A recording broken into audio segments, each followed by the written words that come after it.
বন্ধুরা, আজ দুপুরে দেখুন মা কী রান্না করেছে। এই যে ডিমের ঝাল করেছে, ডিমের ঝাল, গরম ভাত, বাঁধাকপি ভাজা, এদিকে হচ্ছে ঝিঙে না তরুল ভাজা, আর এদিকে হচ্ছে মুগ ডাল। বন্ধুরা, এই যে মা বাবার দুজনেরই খাওয়া হয়ে গেছে।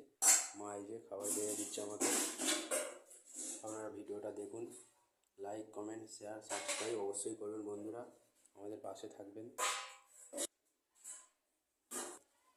খাওয়া হয়ে গেছে, শুয়ে আছে ছাদের উপরে, রোদ্দুর, ঘুমঘুমে রোদ্দুর।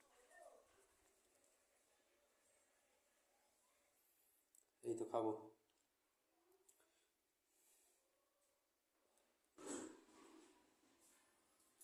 এই দুপুরের মেনু: ডিমের ঝাল, গরম গরম ভাত, বাঁধাকপি ভাজা, তরুল ভাজা, মুগ ডাল। এই যে